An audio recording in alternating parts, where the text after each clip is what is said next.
So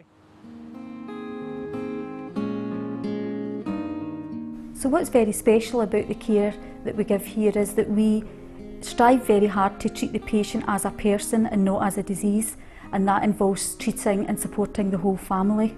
We have 1,000 referrals every single year of patients who have life-limiting progressive disease, and those patients have quite often been through a harrowing journey by the time they come here. So what we hope to offer really is just a peaceful haven where we can give them comfort and support, and that care can be given in many ways. Without this place, I don't know where I'd be, and I don't even know where my husband would have been. We were told it was a matter of weeks they had, and they lasted a year and 4 months. So he fought all the way. I do believe the hospice had a lot to do with that, because it gave him something to live for. You know, it gave him hope. Well, if someone says to you, hospice, you immediately feel, oh no, not for me. You have sick people, sadness, all of those things that you expect. Hospice tells you, or says to you, and it's nothing like that. Absolutely nothing like that. I was becoming very withdrawn, so much so that my wife got worried and went to the hospital, and I was recommended the hospice. At the time I thought thanks, but no thanks, because I think we've all got this vision of what a hospice looks like. And boy, was I wrong. After cancer sort of thing, you didn't know what to expect. And that was the blackest time in my life, was there. Now, I look forward to the days of coming here, because it's one of these, I can't say a social club, you all talk to each other.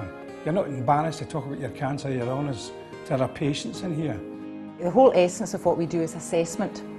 Assessment of patients' problems resulting from a terminal illness, and also to support the families, so we need to know what the problems are resulting from that. Patients' needs are very wide, and therefore you need a team of people with different skills, and between us all we can actually improve the lives of these patients and their families. People who have these fears and have these serious illnesses, they don't always want to talk to their family and friends because they're emotionally involved with them, whereas I'm not.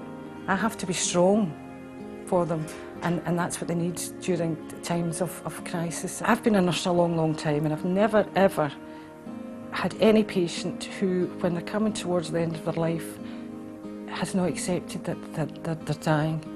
Everybody comes to a place of acceptance, and when they come to that acceptance, all they want is, they know they're dying and they want to die comfortably. Some patients, when they come in to the inpatient unit, they see it as a safe haven. They've maybe been at home and struggled along at home, they've seen their family struggling, and they can relax and they don't necessarily have to struggle and fight quite as much as they have been. They know that they'll be looked after, that they'll be cared for, and they know that their families will be supported and cared for as well. When we're assessing our patients, we ask the question, what would you be interested in? And a lot of patients have an interest, say, in our art project. Sometimes they like to leave something behind for a family member. We've got a young lady, and she's got 3 kids, and we actually had the kids in to be part of the art project so that they could see that their mum was happy at the hospice and they weren't scared of coming to hospice, because this lady has actually requested that she comes here to die. We get patients that come in and they're only here for a few weeks. Have they got their funeral arrangements done?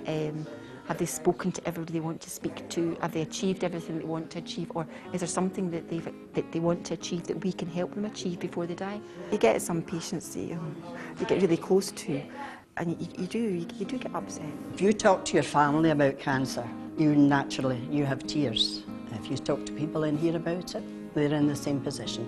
Nobody gets upset. So you're relaxed with your illness in the hospice.